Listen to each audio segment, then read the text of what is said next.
Hey, my name is Jacob and I never imagined myself as the kind of guy who would end a relationship over a trip. But looking back, it wasn't just about the trip, it was about everything it represented. It all started a few weeks ago when Rose mentioned she was planning a girls' trip with her friends. "Babe, it's going to be amazing," she had said, her eyes lighting up. "Just me and the girls, relaxing and letting loose." I knew her friends well enough to understand what letting loose meant. Drinking until sunrise, flirting for free drinks, and making choices that often led to regret the next morning. They weren't bad people, just reckless. And Rose, she always reassured me she wasn't like them. At first, I didn't say anything. I trusted her, even if I didn't completely trust the influence of her friends. But then, little by little, things started shifting. Initially, the plan was a simple spa retreat, harmless enough. Then it turned into a beach getaway. A few days later, they decided Miami would be more exciting. And finally, the biggest change came over dinner one evening. Rose casually mentioned, "Hey babe, you remember Lucy's boyfriend Kevin? He's coming now and he's bringing his friends." I set my fork down. "Wait, I thought this was supposed to be a girls' trip." She shrugged. "Yeah, well, plans kind of changed, but it'll still be fun. So I guess I'll come along too then," I said. Her expression shifted, worry first, then disappointment. "Babe, it's my friend group. You never really enjoy hanging out with them. I don't think you'd have a great time. Maybe, but I'd still like to be there." She sighed. "I don't know, Jacob. I feel like you'd be out of place. Maybe you should sit this one out." I leaned back. "So let me get this straight. You expect me to be okay with you going on a trip with a bunch of guys while I stay here and just wait? You don't trust me?" she asked, her voice defensive. I exhaled slowly. "You're not exactly giving me a reason to trust you. You've been dodgy about this whole thing. So, which of Kevin's friends are coming?" She hesitated, avoiding eye contact. That pause was all I needed. "Rose," I said, my voice firm, "is your ex one of them?" She sighed, confirming my suspicion. "Yeah, but it's not a big deal. We're all cool now, Jacob. It's been years. He's with someone else and I have you." I folded my arms. "And yet you didn't think to invite your actual boyfriend." She rolled her eyes. "Because it's my friend group. You never have fun with them. It would just be awkward if you came." I let out a dry laugh. "But having your ex there along with random guys isn't awkward?" "You're overthinking this," she muttered. "Kevin and his friends just want a party. It's not like I'm going for them." I shook my head. "You do realize how this sounds, right? And the fact that you're being weird about me coming. You see how that looks too, right?" Her expression hardened. "I don't need your permission, Jacob. You don't own me." "This isn't about ownership," I said, keeping my voice level. "It's about respect. Would you be okay if I went on a trip like this with my ex?" She scoffed. "I wouldn't care, because I trust you." "Well, right now I don't trust you," I shot back. "Because you won't even consider letting me come." That was the beginning of the end. Over the next few days, Rose and her friends painted me as a controlling boyfriend.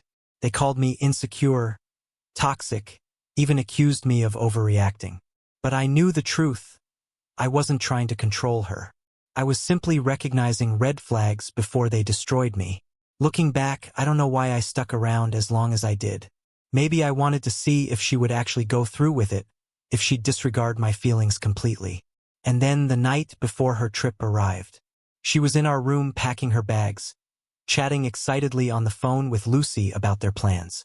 I just stood there watching her, feeling a slow, burning anger build inside me. When she finally hung up the phone, I spoke. "Rose."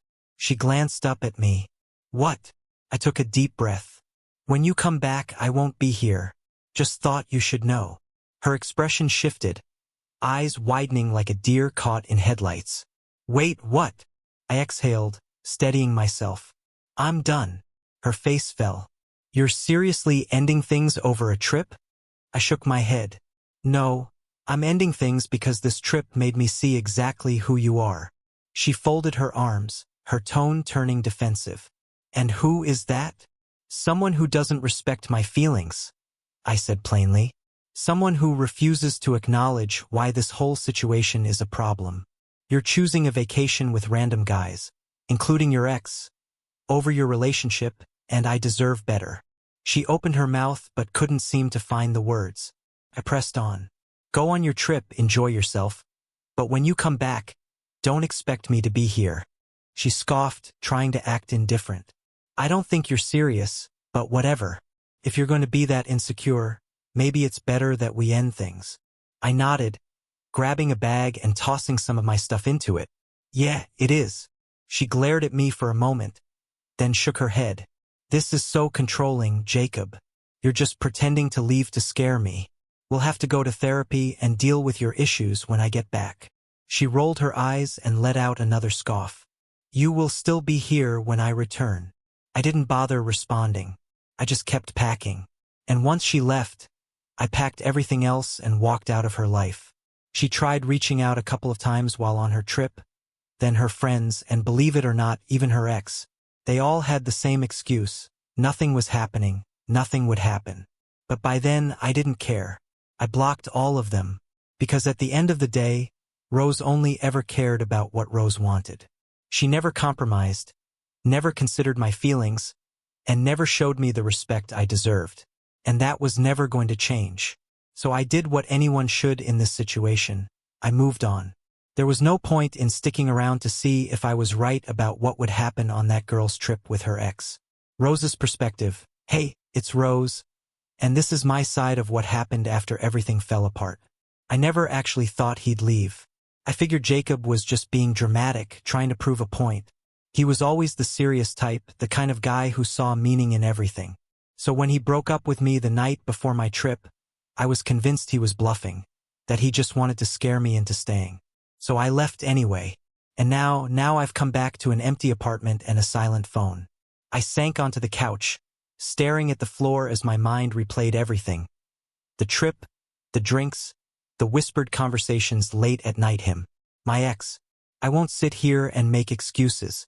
I won't pretend that I didn't know exactly what I was doing. I could say it wasn't intentional, that it just happened, but that would be a joke. The truth is, in that moment, with the music blaring, alcohol flowing, and the thrill of attention clouding my judgment, I didn't think about Jacob. I let myself get swept up in the excitement, in the nostalgia, in the rush of old memories colliding with new mistakes. And I hate to admit it, but Jacob was right. And now I have nothing, not even a boyfriend to feel guilty about betraying. I thought that when I got back we could talk, that he'd be upset, of course, but that he wouldn't actually leave. That wasn't the kind of person he was. Except when I walked through the door, his things were gone. No note, no message, just gone. I didn't realize how much space he took up in my life until he wasn't in it anymore. First, I texted him. Hey, can we talk? No response. I called straight to voicemail. I tried again and again, but eventually I gave up. Because I already knew why he wasn't answering. I made my choice. I picked a trip over him, over us, over everything we built together. And in the end, I did exactly what he feared I'd do. And for what? For my ex? The guy who barely even acknowledged me on the flight home. The guy who gave me nothing but distant nods and half-hearted smiles. As if I hadn't just thrown away a real relationship for him. I thought maybe, just maybe, the trip would bring us closer, that it meant something. But the second we landed, it became painfully clear it was just a fling to him. A fun little weekend. Nothing more. I had my fun for a few days, and in return I wrecked my entire future.